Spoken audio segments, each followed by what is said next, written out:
ओम शांति। दादी दादी, हम लोगों ने वो कहानी सुनी है जिसमें बताते हैं कि बाबा को शुरुआत में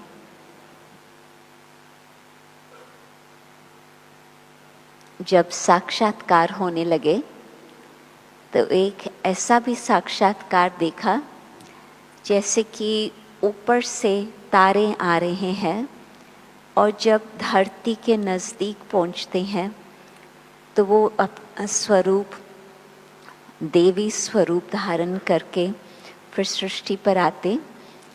और जो उस समय बाबा की बातें हमने सुनी है कि बाबा वो सीन, बड़ी सुंदर सीन देखते थे कि देवताओं का आपस में इतना सुंदर कम्युनिकेशन, जैसे कि मुख से शब्द नहीं बोल रहे हैं परंतु जैसे कि गीत गा रहे हैं, म्यूज़िक बजता। और जिस समय वो चलते हैं वो जैसे कि उनकी चाल एक जैसे कि रास के तरीके से है। तो ये हम बातें सुनते हैं और आपने तो साक्षात्कार इन सभी बातों का किया हुआ है। तभी आपसे हम ये प्रश्न पूछेंगे कि आज हमें आप बताएं कि देवताओं की आपस में कम्युनिकेशन किस तरह से होती। ओम शांति। अभी आप सभी अनेक बार अपने स्वर्ग की इस दुनिया में रहे हैं, राज किया है और अभी संगम युगी रूप में बैठे हैं। तो आप भी याद करो कि हम कल्प कल्प सतयुग के दुनिया में राजदारी बन करके रहे हैं ना सभी, राज अधिकारी बन के सतयुग में रहे हैं ना। हाथ उठाओ, देखो सभी रहे हैं। ये तो सभी अनुभवी होंगे। जहाँ राज किया है वहाँ तो अनुभवी होंगे ही। फिर भी अभी जो ये क्वेश्चन कर रही है तो वहाँ क्या है, खुशी है बहुत, दुख का नाम निशानी नहीं है। तो वो खुशी की झलक जो है ना, वो चलने में, बैठने में, उठने में, मिलने में, वो ऑटोमेटिकली होती है। तो जो ऑटोमेटिकली चीज़ होती है ना, वो बहुत सुंदर लगती है। थोड़ी बनावटी भी बनाओ तो वो फर्क हो जाता है। तो उनकी डायरेक्ट लाइफ ही खुशी की है। खुशी भी है और सर्व प्राप्ति स्वरूप भी है। तो सर्व प्राप्ति जहाँ है, उस सर्व प्राप्ति का जो फीचर्स पर असर है वो बहुत सुंदर और जैसे होने चाहिए, हम समझते हैं ऐसा होना चाहिए, वो प्रैक्टिकल वहाँ कामन है। तो हर एक का चेहरा, जो चेहरे में हम समझते हैं होना चाहिए, वो सब में है। और उसमें नेचुरल खुशी है। एक होता है कोई बात होती है तो खुशी होती है, लेकिन ये जीवन ही खुशी की है।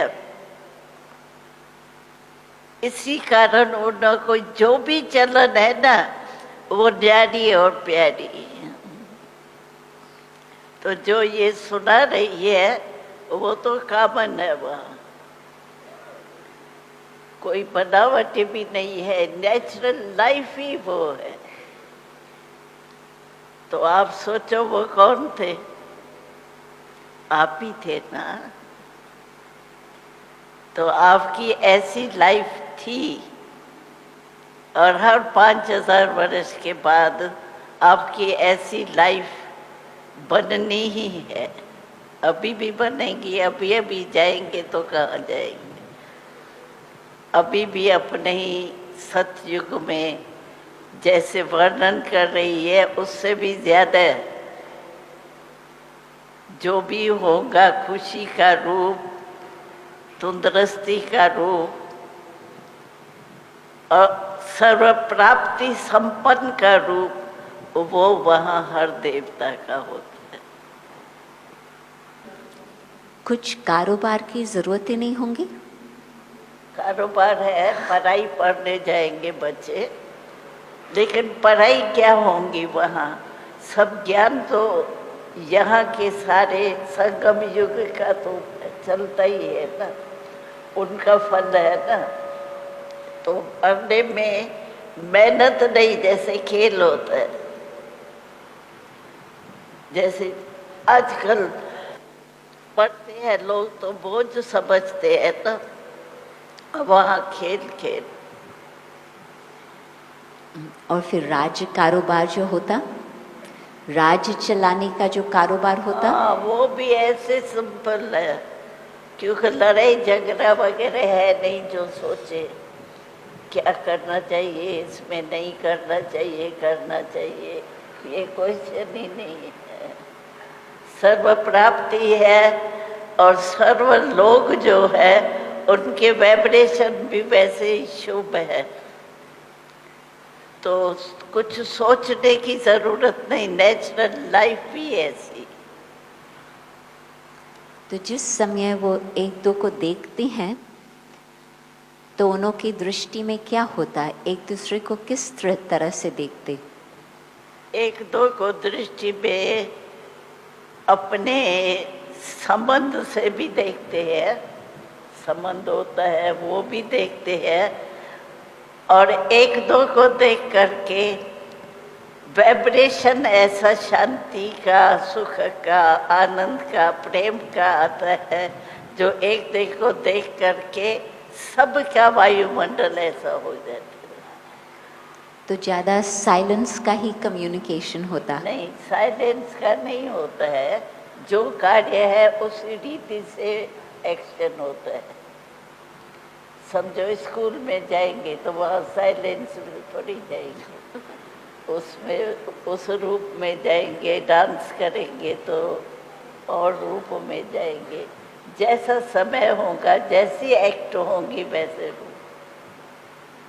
लेकिन खुशी एक नेचुरल है, खुशी चेहरे में लानी है वो नहीं है, नेचुरल खुशी है। तो बाबा जी कहते हैं एक नेचुरल आत्मिक स्थिति होंगी, तो वो वहाँ का अनुभव आत्म स्मृति का कुछ अलग ही होगा। संगम युग में जो हमें सोचना पड़ता है, याद रखना पड़ता है, स्मृति को पक्का करना पड़ता है आत्मिक स्मृति का, तो वहाँ पर उन्हों की किस तरह से आत्मिक स्मृति होगी? जहाँ सोचना पड़ता है वहाँ नेचुरल रूप है, वो सोचना नहीं पड़ता है। भाई खुश रहना है, खुश है ही, यानी नेचर ही खुश है। जिसकी नेचर ही खुश होगी उसको खुश रहना है, तो सोचने की जरूरत नहीं।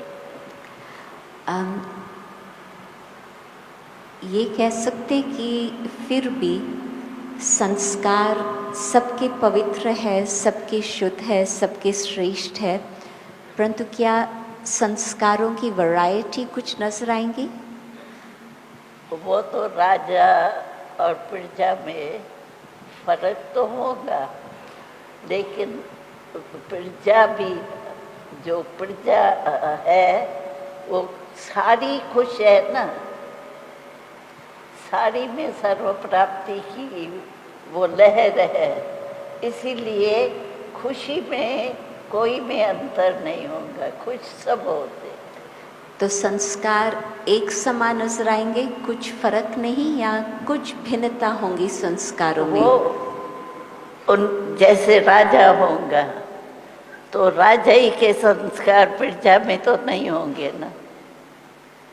वो राजा ही के संस्कार होंगे, लेकिन खुशी के वो नेचुरल होंगे। मानो कि श्री लक्ष्मी है, श्री नारायण है, दोनों के चाल चलन में क्या फर्क होगा? उनों के चाल चलन में फर्क नहीं होगा।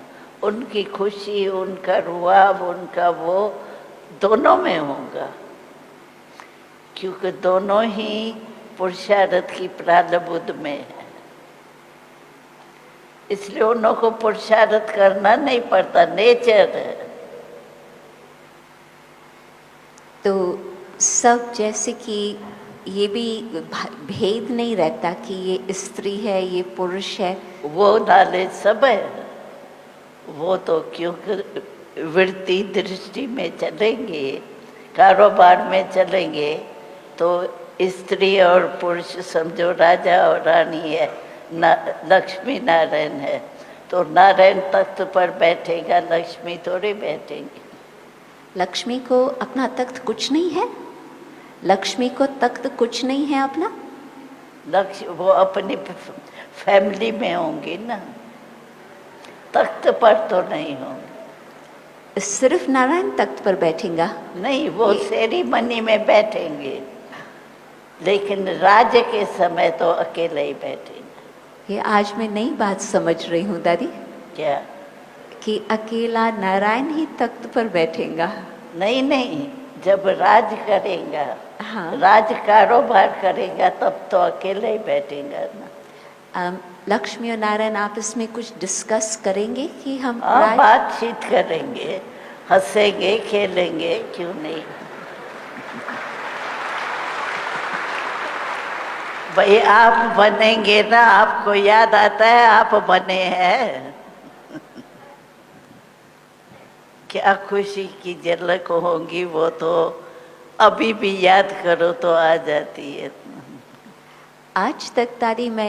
आज तक मैं ये सोचती थी कि हाँ कुछ फर्क होगा ज़रूर, अवश्य। फिर भी नंबर 1 बाप कहेंगे और फिर नंबर 2 शब्द शोभता नहीं है, परंतु फिर भी वैसे तो हम कहते हैं श्री लक्ष्मी फर्स्ट, श्री नारायण सेकंड, परंतु फिर भी नहीं, फर्क। खुशी और मर्तबे में हर एक का मर्तबा नंबर 1 अपने अनुसार। ये अच्छी बात बताई। परंतु दादी ये एक मुझे नई बात लग रही है कि राज करने समय सिर्फ वो एक अकेला ही होगा। उनके साथी होंगे ना, हाँ जो मददगार होंगे राजधानी के काम में जी, वो तो होंगे ना। लक्ष्मी नहीं होंगी, लेकिन साथी तो होंगे ना, अकेला तो नहीं। तो आज मेरी बुद्धि में एक अभी नई बात आ रही है कि जो बाबा कहते हैं कि आप अपना लक्ष्य रखो लक्ष्मी नारायण बनने का, तो मुझे लगता है कि सिर्फ नारायण बनने का लक्ष्य रखना चाहिए। नारायण नंबर 1। भले लक्ष्मी नारायण दोनों ही कहा जाता है, फिर भी नंबर 1, 2 के हिसाब से तो पहले नारायण को रखेंगे।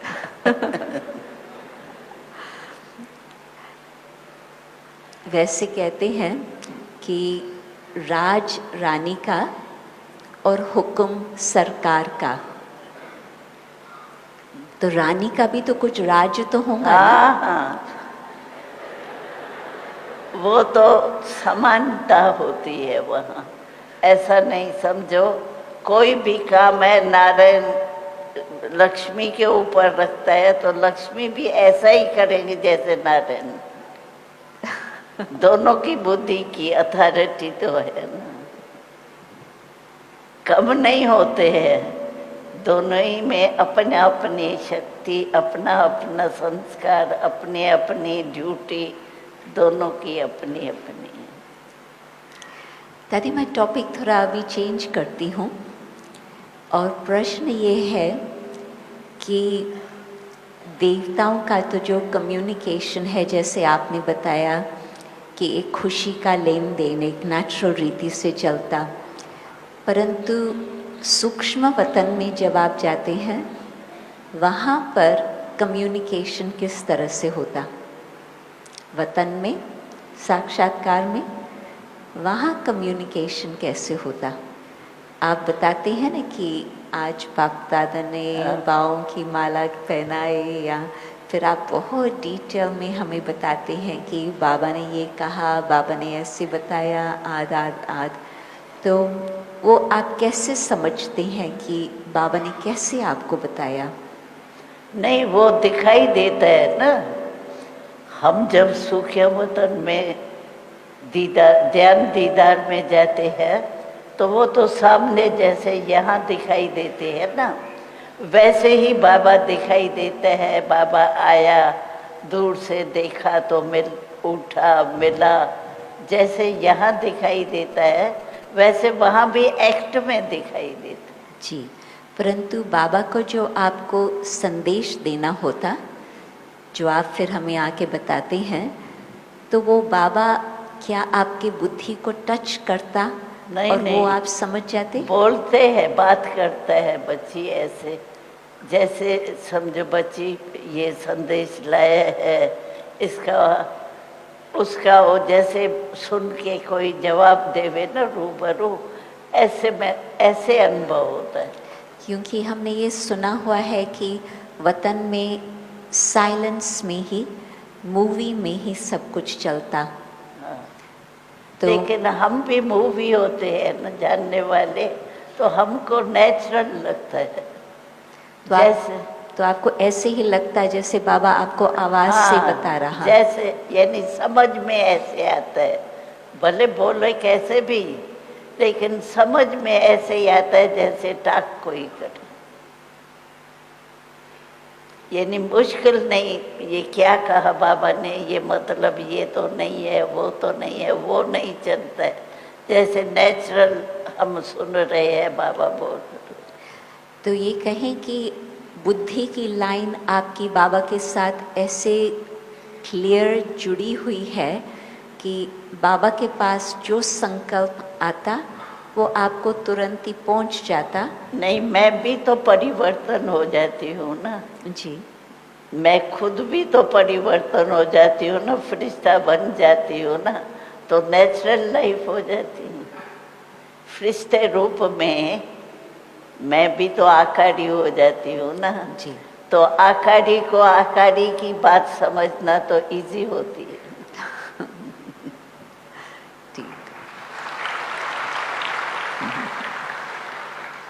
आप सभी को अनुभव करना है तो अमृत वेले आप बैठ के एक बारी चक्कर लगा के आओ।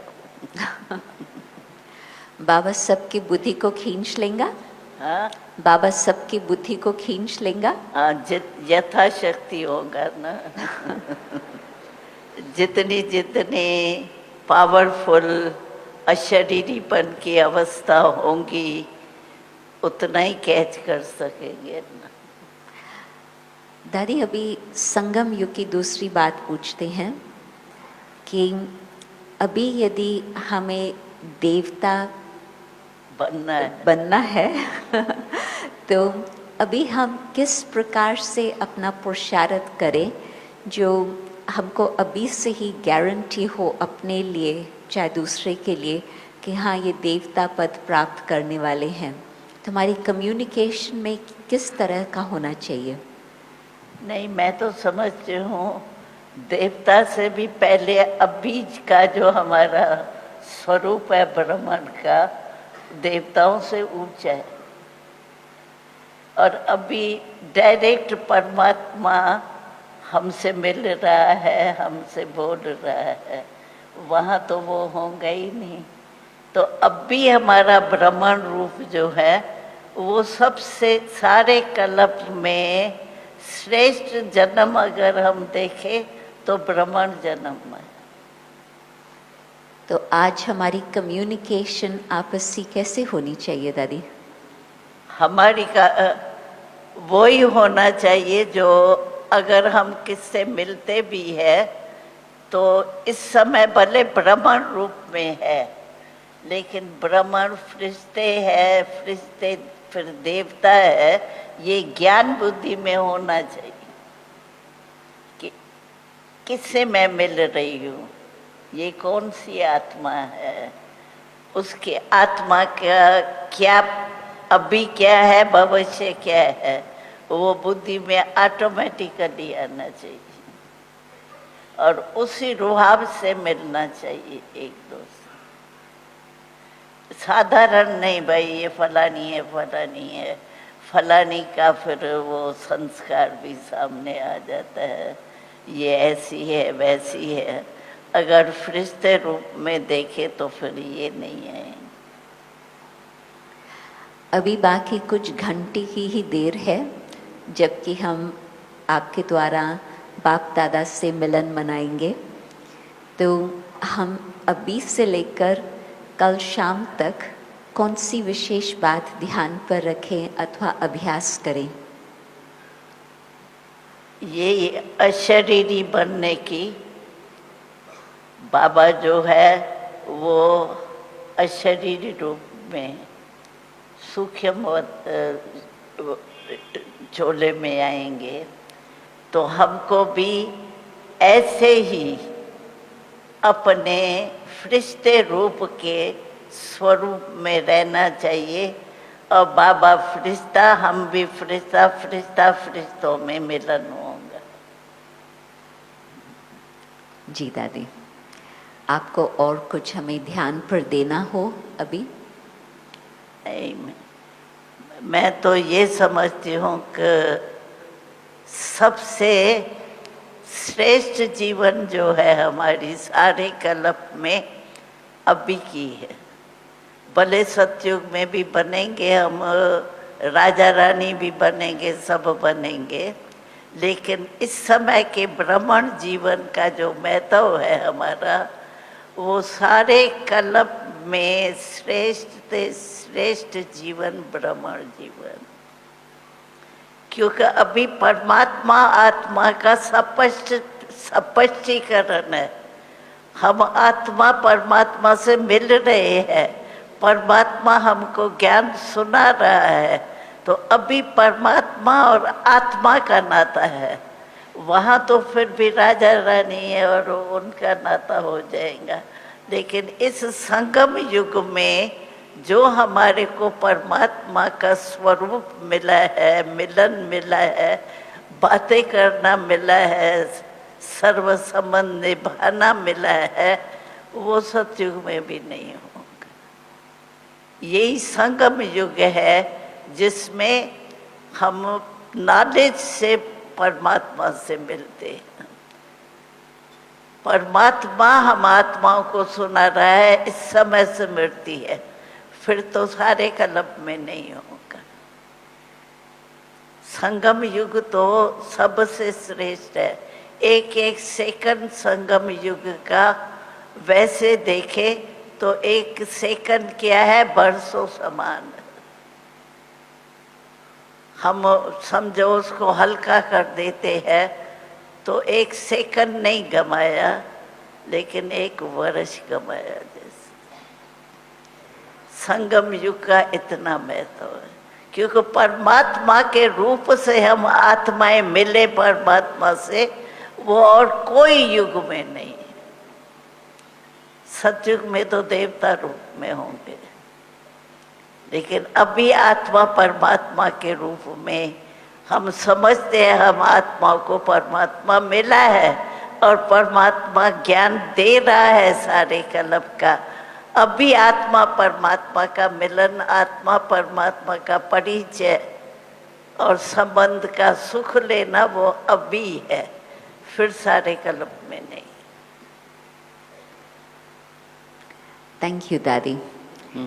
आपने अच्छी बातें बताई भविष्य की भी, परंतु साथ साथ अभी हमें किस प्रकार की बातें ध्यान पर रखनी है वो भी बहुत सुंदर बातें बताई। और विशेष तो मैं कहेंगी कि हम अपनी स्थिति किस तरह से बना करके रखें। अभी संगम युग का फायदा अभी जितना लेना चाहिए हमको उतना लेना चाहिए, नहीं तो संगम युग तो है ही छोटा सा युग, और इसमें परमात्मा परमात्मा रूप में हमसे मिलता है। पहचान से हम कहते हैं हाँ परमात्मा हम आत्माओं से मिलता है, सारे कल्प में आत्मा परमात्मा का मिलन होता ही नहीं। इस समय का संगम युग का एक एक समय जो है वो महान है। ये तो फिर सारे कल्प में नहीं मिलेगा। परमात्मा हम आत्माओं से बात कर रहा है, ऐसा भाग्य तो कोई युग में नहीं।